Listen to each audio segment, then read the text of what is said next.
Hi! Hello friends. Welcome back to my channel. ఎలా ఉన్నారండి అందరూ? నేనైతే చాలా బాగున్నాను. మీరు కూడా చాలా చాలా బాగుండాలని మనస్ఫూర్తిగా కోరుకుంటున్నాను. ఈరోజు వీడియోలో మా అమ్మ చేతి కమ్మనైన పుదీనా పచ్చడండి. ఈ పచ్చడి నిలవ పచ్చడి అనమాట. పుదీనా నిలవ పచ్చడి.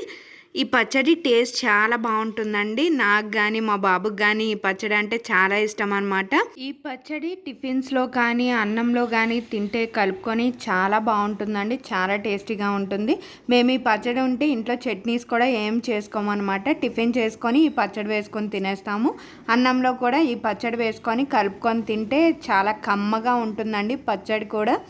నాకైతే విపరీతమైన ఇష్టం అనమాట. మా బాబుకి కూడా ఇష్టం ఇలాంటి పచ్చళ్ళు అంటే. ఇంత కమ్మనైన పుదీనా నిల్వ పచ్చడి ఎలా తయారు చేయాలో చూసే ముందు మీరు ఈ వీడియోకి లైక్ కొట్టి మన ఛానల్ని సబ్స్క్రైబ్ చేసుకోండి. సబ్స్క్రైబ్ చేసుకొని బెల్ క్లిక్ చేస్తే తర్వాత నేను కొత్త వీడియో పెట్టిన వెంటనే మీకు నోటిఫికేషన్ వస్తుంది. మరి ఇంకెందుకండి ఆలస్యం, ఈ పుదీనా నిల్వ పచ్చడి ఎలా తయారు చేయాలో చూసేద్దామా మరి. ముందుగా ఒక కడాయి లాంటిది వెడల్పు పాత్ర పెట్టుకోవాలండి. పెట్టుకొని ఒక 4-5 టేబుల్ స్పూన్స్ నువ్వుల నూనె వేసుకొని ఒక కప్పు కొలత పెట్టుకొని ఆ కప్పుతో ఒక కప్పు ధనియాలు, హాఫ్ కప్పు జీలకర్ర వేసుకొని ముందుగా కొంచెం ఫ్రై చేసుకోవాలండి. నువ్వుల నూనె కదా, అందుకని కొంచెం ఎక్కువ నురగ వస్తూ ఉంటుంది. బాగా కలుపుతూ దోరగా వేయించుకోవాలి. మన పచ్చడికి క్వాంటిటీకి సరిపడేంత కారానికి ఎండుమిర్చి తీసుకోవాలండి. ఈ పచ్చడిలో మనం పచ్చిమిర్చి యూజ్ చేయమన్నమాట. ఓన్లీ ఎండుమిర్చితోనే ఈ పచ్చడి చేస్తామండి. మా అమ్మ ఎంత క్వాంటిటీ కావాలో అంత క్వాంటిటీ తీసింది. ఇవి కొలిచి చూస్తే 2 కప్పులు వచ్చాయన్నమాట. కొలుచుకున్న కప్పుతో ఆ ఎండుమిర్చి కూడా వేసి ఒకసారి మొత్తం ధనియాలతో కలిపి బాగా వేయించుకోవాలి. ఈలోపు ఒక 2 పెద్ద వెల్లుల్లిపాయలు తీసుకొని వెల్లుల్లి రెబ్బలు ఒలుచుకొని పక్కన పెట్టుకున్నామండి. ఎందుకంటే ఇవి మిక్సీ చేసినప్పుడు వెల్లుల్లి రెబ్బలు కూడా వేస్తే చాలా బాగుంటుంది పచ్చడి టేస్ట్, అందుకని. ఇది పుదీనా అండి. ఇది మా అమ్మ వాళ్ళ ఇంట్లోనే కాసిందనమాట.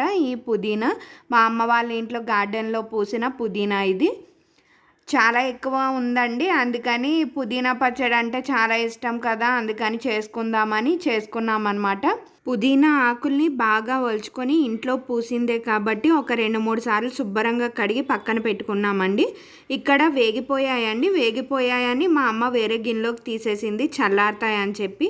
మనం ధనియాలు ఫ్రై చేసుకున్నాం కదండి, అదే కడాయిలో ధనియాలు తీసేసిన తర్వాత ఇంకా ఆయిల్ ఉంటుంది. ఆ ఆయిల్లో పుదీనా వేసుకొని బాగా మగ్గించుకోవాలండి. పుదీనాలో వాటర్ లేకుండా పుదీనా అంతా బాగా మగ్గేంత వరకు మగ్గించుకోవాలి. ఒకేసారి మొత్తం అంతా వేసేస్తే ఎక్కువ అయిపోతుందని చెప్పి మా అమ్మ కొంచెం మగ్గిన తర్వాత ఇంకొంచెం అలా వేసి మొత్తం అంతా మగ్గిస్తుందన్నమాట. అంటే బాంటి కొంచెం పుదీనాకి ఎక్కువైపోతుందండి, అందుకని కొంచెం కొంచెం వేసి అది మగ్గిన తర్వాత ఇంకొంచెం వేసి అలా మొత్తం వేసి మగ్గిస్తుంది.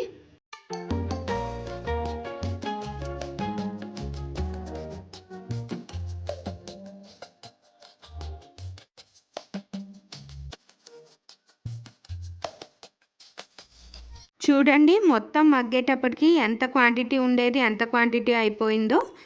ఇక్కడ పచ్చడికి సరిపడేంత చింతపండు ఒక గుప్పుడు కన్నా ఎక్కువ పడుతుందండి. చింతపండు ఎక్కువే పడుతుంది ఈ పచ్చడికి. ఆ చింతపండు తీసుకొని వాటర్ వేసుకొని ఒకసారి ఉడకబెట్టి పక్కన పెట్టుకోవాలి. పుదీనా మొత్తాన్ని ఇలా వాటర్ లేకుండా బాగా మగ్గబెట్టుకొని చల్లారి పెట్టేసుకోవాలండి. అసలు వేడిగా అయితే ఉండకూడదు, చల్లారిపోవాలి మొత్తం. ఇది పచ్చడి క్వాంటిటీకి సరిపడా బెల్లం. ఈ బెల్లాన్ని ఈ చింతపండు నానబెట్టాం కదా వాటర్, ఇందులో వేసేసుకుంటే బెల్లం కూడా కరిగిపోతుంది అని చెప్పి ఈ చింతపండు నానబెట్టిన వాటర్లో బెల్లం వేసేసామన్నమాట. అంటే మిక్సీలో వేయడానికి కూడా కొంచెం ఈజీగా ఉంటుంది కదా, అందుకని. ఇక్కడ ముందుగా మనం వేయించి పక్కన పెట్టుకున్నాం కదండి ధనియాలు, జీలకర్ర, ఎండుమిర్చి, ఇవి చల్లారిపోయాయి అన్నమాట. అందుకని ఇవి ముందు ఫస్ట్ మిక్సీలో వేసేద్దాము. ఇవి ముందు మెత్తగా చేసుకుంటే అప్పుడు పుదీనా వేసుకొని మిక్సీ పట్టుకోవచ్చు అని చెప్పి ముందు ఇవి మిక్సీ చేసాము. ఇలా బరకగా పట్టుకోవాలండి, మరీ మెత్తగా పౌడర్లా అయిపోయేలాగా పేస్ట్లా అయిపోయేలాగా పట్టుకోకూడదు. బరకగా పట్టుకుంటే మనకు పచ్చడి కూడా బరకగా వస్తుంది, చాలా బాగుంటుంది రోటి పచ్చడిలాగా. ఇదిగోండి ముందే రెండు వెల్లుల్లిపాయలు రెబ్బలు తీసుకొని పెట్టుకోవాలి అని చెప్పాను కదండి. ఆ వెల్లుల్లి రెబ్బలు పుదీనా మగ్గబెట్టి పెట్టుకున్నాం కదా, ఆ పుదీనా మగ్గబెట్టుకున్నది కొంచెం కొంచెంగా వేసుకుంటూ ఈ ధనియాలు, ఎండుమిర్చి, జీలకర్ర కొంచెం కొంచెం వేసుకుంటూ అలా వేసుకుంటూ మనం నానబెట్టి పక్కన పెట్టుకున్న చింతపండు కొంచెం వేసుకుంటూ, చింతపండు బెల్లం నానబెట్టి పక్కన పెట్టుకున్నాం కదా, అది కొంచెం వేసుకుంటూ అలా ఒక 2-3 ట్రిప్స్ కింద మిక్సీ పట్టుకోవాలండి. మిక్సీ పట్టుకునేది కూడా కొంచెం పేస్ట్లా అయిపోకుండా కొంచెం బరగ్గా పట్టుకోవాలన్నమాట. ఇదిగోండి ఇలా పట్టుకోవాలి.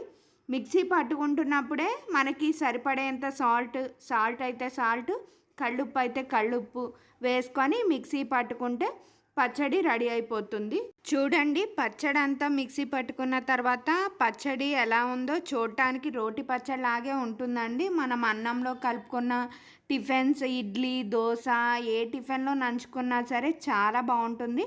టేస్ట్ కూడా చాలా బాగుంటుంది. పులుపు, తీపి, కారం, ఉప్పు అన్నీ పర్ఫెక్ట్గా సరిపోతాయండి.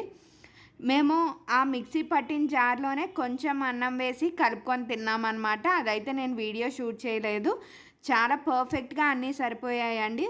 మీరు పుదీనా పచ్చడి తినాలి అనిపించినప్పుడు మీకు ఇలా ట్రై చేసి చూడండి. తప్పకుండా మళ్ళీ మళ్ళీ కూడా ఇలాగే తయారు చేసుకొని తింటారు. అంత బాగుంటుంది ఈ పుదీనా నిల్వ పచ్చడి. ఇలాగే ఈ పచ్చడిని ఒక తడి లేని ప్లాస్టిక్ జార్లో కానీ గ్లాస్ జార్లో కానీ పెడితే ఈ పచ్చడి ఇలాగే 3-4 నెలల వరకు నిల్వ ఉంటుందండి. మనం ఏ టిఫిన్స్ చేసుకున్న అన్నంలో కలుపుకోవాలన్నా చాలా చక్కగా కలుపుకోవచ్చు అనమాట. అస్సలు పాడవదు. కాకపోతే పైన కొంచెం ఆయిల్ ఉంటే చాలా బాగుంటుంది. ఒకవేళ ఆయిల్ తక్కువగా ఉంటే కొంచెం పైన ఆయిల్ యాడ్ చేసుకోండి. 3-4 నెలలు ఖచ్చితంగా బయట పెట్టినా సరే నిల్వ ఉంటుంది. నేనైతే ఈ పచ్చడి ఉంటే ఇంట్లో గ్యారెంటీగా ముందు 2 ముద్దలు ఈ పచ్చడితో తినే ఆ తర్వాత కూర వేసుకొని తింటానండి. అంత నచ్చుతుంది నాకైతే ఈ పచ్చడి.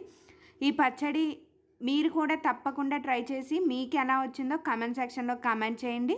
ఈ పుదీనా నిల్వ పచ్చడి మీకు గనక నచ్చినట్లయితే ప్లీజ్ లైక్ చేసి మన ఛానల్ని సబ్స్క్రైబ్ చేసుకోండి. ఈ వీడియో మీ ఫ్రెండ్స్కి, రిలేటివ్స్కి షేర్ చేయండి. మళ్ళీ ఒక మంచి వీడియోతో కలుద్దాం. అంతవరకు please like, share, comment and don't forget to subscribe to my channel. Thank you for watching. Bye bye.